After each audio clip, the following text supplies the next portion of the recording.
Hey there, retro gamers, and welcome back to That's Entertainment. Mike D'Angelo here, aka That Tallest Guy, and today I've got something a little different, a little special, and a whole lot personal.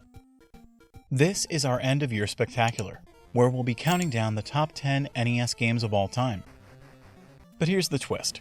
I didn't just pick these games because they gave me the warm fuzzies, though, let's be honest, that helped. I created something I'm calling the crawling method, to help break down why these games have stood the test of time. Now, don't worry, the heart still plays a role here, but I also wanted to look at these classics through a more structured lens. So here's how it works. Each letter stands for a specific quality. C is for connection, how much this game personally resonated with me. R is for replayability, does it bring back players again and again? This could be due to different ways you could experience the game or just how pick up and playable it is. A is for aesthetics, graphics, music, and overall presentation. We're going for the whole vibe here. W is for wow factor, that sense of awe or magic the game delivers. Did it have anything in-game or out that really made you say, wow? L is for legacy, the game's impact on the industry and culture. The games that shine have likely grown into a series that persists across multiple generations. I is for innovation. What new mechanics or ideas did it bring to the table? Did it create a new genre? Did it do something that was never done before? This is how we sometimes weed out sequels that were more of the same without bringing anything fresh to gaming. N is for nostalgia. Yep, the feels are still in there. This isn't necessarily a personal nostalgia. That's what the C in crawling is for. This is how it resonates with the gaming community at large. G is for gameplay. The most important of all, how well it plays. It doesn't matter if a game looks good if it can't hold up after all these years. Twitchy, slippery controls do not typically age well, unless it's an intentional part of the package. Each game got a score based on all these categories, and the results gave me a list that feels both personal and fair. With that in mind, let's get into it. These are the games that scored highest in my crawling method, and that continue to crawl into my heart decades later. Let's kick things off with a game that practically defined exploration and enhanced the genre beyond what had been done before with it by a mile. The Legend of Zelda. When I first saw that gold cartridge, it felt like holding treasure. The open world design blew my young mind. No hand-holding, no tutorial, no idea just how many secrets the world held. It was just you, a sword, and a whole world to get lost in. The sense of freedom and mystery was unlike anything I'd ever experienced. Under the crawling method, Zelda scored high in wow factor, innovation, and legacy. It set the stage for countless open-world games, and its non-linear approach was years ahead of its time. It's not just a classic, it's a cornerstone of gaming history. Because of that, even today, revisiting Hyrule feels like going home. The Castlevania series hit its stride with Dracula's Curse, a prequel with branching paths, multiple playable characters, and some of the best visuals and music the NES had to offer. This game isn't just gothic eye candy, it's gameplay excellence, and it pushed the system to its limits. It's a masterpiece. It excels in wow factor, aesthetics, and replayability. The ability to choose your path and swap between characters like Sypha or Grant gave it depth that few other NES games matched.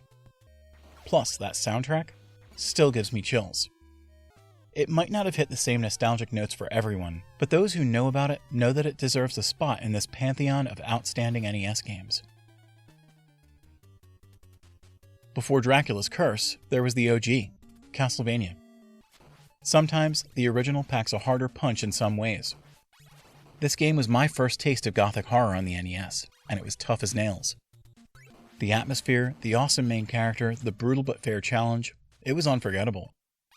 It also set the stage with a tremendous amount of classic monsters. While it's not as refined as its sequel, it still nails the legacy and nostalgia categories.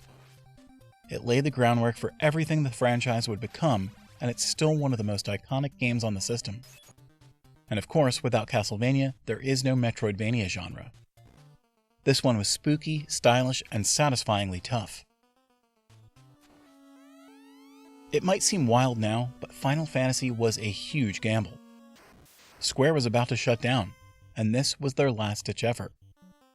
Good thing it worked, right? This is the beginning of an RPG legend. Final Fantasy was ambitious, offering turn-based battles, multiple classes, an overworld map, and a sense of adventure that felt limitless at the time. For me, this game was my first exposure to deep, reflective storytelling. Building your own party, strategizing in combat, and seeing the world evolve felt magical. It scores high in innovation, legacy, and connection. Because without it, we wouldn't have one of the most beloved franchises in gaming. Though the original shows its age, it also still demonstrates that it was deep, imaginative, and epic. Now we're getting to the heavy hitters. Mega Man 2 brought tighter controls, better boss design, and one of the best soundtracks in all of 8-bit gaming.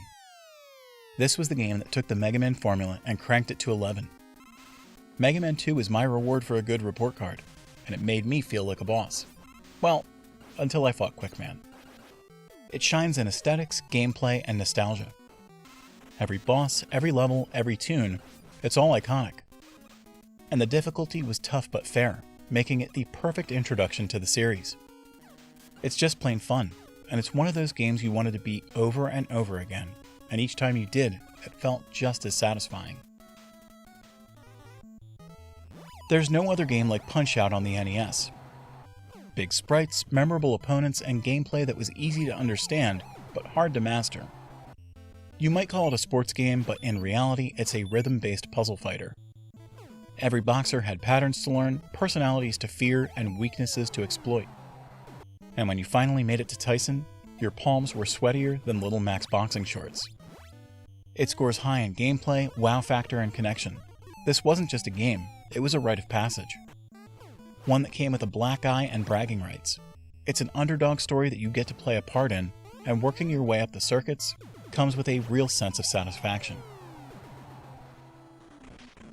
Licensed games were often a mixed bag on the NES, but DuckTales broke the mold. With its pogo mechanic, gorgeous visuals, and tight controls, it was a dream to play. Plus, it had that moon theme, the track that launched 1,000 remixes. This one gets high marks in aesthetics and replayability. Whether you were bouncing around the Amazon or exploring the moon, it was always fun. It's a game that still feels good to play today, and one of my absolute favorites from childhood. It's NES royalty for a reason, and not just because Scrooge probably has a bunch of crowns hanging out in his money bin. It's hard to overstate just how big Tetris was, and still is. The NES version helped bring the game to homes everywhere, and once you started, you couldn't stop. The music wormed its way into your brain, the challenge escalated perfectly, and the game never really ended. It just kept going. It's simple, elegant, and addictive, and it's probably a game that's ruined the sleep schedule of half the planet at some point. This one ranks off the charts in gameplay and replayability. It's the simplest idea executed to perfection. Everyone played Tetris, and everyone had their own little mind-blown moment with it. Even though I prefer Mega Man 2 over its successor, I'm not too blind to see how much it grew from one entry to the next.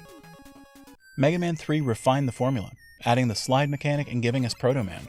It also gave us Rush, brought back each of the Robot Masters in a way from Mega Man 2, and just really nailed down every part of the experience. It ranks incredibly high in connection, nostalgia, innovation, replayability. The bosses were memorable, the stages were tight, and the whole thing just felt right. It's just an outstanding game, and it really shines despite being over 3 decades old. It had to be this. Super Mario Bros. 3 wasn't just a game, it was a revolution. The overworld map, the themed worlds, the endless power-ups, the perfectly tuned platforming. It was Mario at his best. And let's not forget those airships. They left such an impression on me, I started putting them into the stories I write. Super Mario Bros. 3 is the undisputed king of NES games. It's iconic, spectacular, and it still holds up today. It tops nearly every category in the crawling method. Wow factor? Check. Gameplay? Check. Legacy? Double check. It's the NES at its absolute peak. A masterpiece of creativity and control. And there you have it, my top 10 NES games of all time, lovingly measured with the crawling method. It wasn't easy narrowing it down, but I think this list captures the best of what the NES had to offer. Unforgettable gameplay, groundbreaking ideas, and moments that left a lasting impression. If you enjoyed this list and want to see more like it, let me know in the comments. And hey, if this video gets enough likes, I'll do another countdown for games 20 through 11. There are a lot more NES greats that deserve love. Thanks for watching, and until next time, keep your thumbs nimble, your carts clean, and your nostalgia close. This has been Mike D'Angelo with That's Entertainment, signing off from the 8-bit era, one pixel at a time.